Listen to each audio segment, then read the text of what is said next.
Hi friends, welcome back to my YouTube channel. ஒரு ரெசிபியோடு உங்களை மீட் பண்ண வந்திருக்கேன். 2 ஆனியன், ஒரு ஸ்மால் கேப்சிகம் எடுத்திருக்கேன். அதை நீட்டு வாக்கில் கட் பண்ணிக்கோங்க. பாருங்கள் எப்படி கட் பண்ணியிருக்கேன். பெருசாக கொஞ்சம் கட் பண்ணிக்கோங்க. அதோட மஞ்சத்தூள், சீரகத்தூள், தனியாத்தூள், சாம்பார் பொடி போட்டு 2 டேபிள் ஸ்பூன் கடலை மாவு போட்டு நல்லா பிசைஞ்சு விட்டுக்கோங்க. பாருங்கள், நல்லா பிசையணும். பிசைஞ்சிட்டு அதோட கொஞ்சம் ஆயில் சேர்த்துக்கோங்க. ஒரு டேபிள் ஸ்பூன் ஆயிலில் சேர்த்துட்டு நல்லா மிக்ஸ் பண்ணி வச்சுக்கோங்க.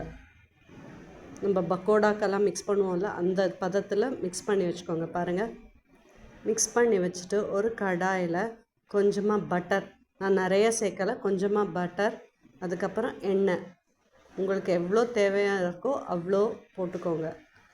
சீரகம் போட்டுட்டு அதுக்கப்புறம் இஞ்சி பூண்டு பேஸ்ட்டாக போடாமல் நான் அப்படியே இடித்து தாங்க போட்டிருக்கேன்.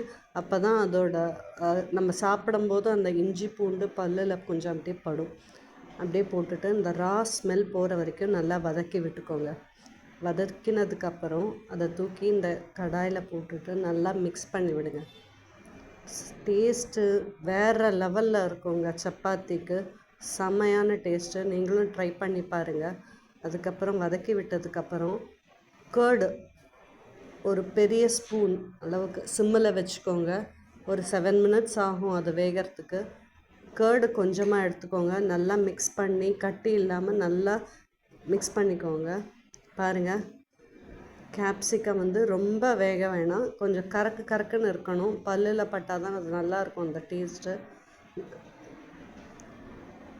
பாருங்கள், நல்லா வதக்கினதுக்கப்புறம் அந்த தயிரையும் சேர்த்து இதில் மிக்ஸ் பண்ணிவிடுங்க.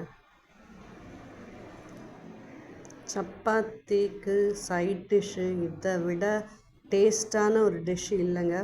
செஞ்சு பார்த்துட்டு நீங்களும் எனக்கு கமெண்ட் பண்ணுங்கள். நல்லா ஊற்றிட்டு நல்லா கொஞ்சம் மிக்ஸ் பண்ணிக்கோங்க.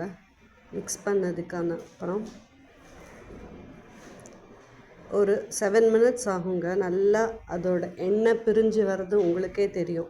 நல்லா மிக்ஸ் பண்ணிவிட்டு ஒரு 7 மினிட்ஸ் நல்லா மிக்ஸ் பண்ணிவிட்டு எண்ணெய் பிரிஞ்சு வந்ததுக்கப்புறம் கொஞ்சமாக கொத்தமல்லி தழை அதில் போட்டுக்கோங்க. லாஸ்ட் ஃபினிஷிங் ஸ்டேஜில் கொத்தமல்லி தழையை போட்டுட்டு அதுக்கப்புறம் நான் எங்கள் வீட்டில் இருந்ததே நான் கஸ்தூரி மேத்தி போட்டேன். ஆப்ஷனல் தான், உங்களுக்கு வேணும்னா கஸ்தூரி மேத்தி நல்லா நசுக்கி அதில் அப்படியே போட்டு தூவி விடுங்க. பாருங்கள், எண்ணெய் பிரிஞ்சு வருது பாருங்கள். டேஸ்ட்டு சூப்பராக இருக்கும். நீங்களும் ட்ரை பண்ணி பாருங்கள். எனக்கு கமெண்ட் பண்ணுங்கள், சப்ஸ்கிரைப் பண்ணுங்கள் நம்ம சேனலை. தேங்க்யூ.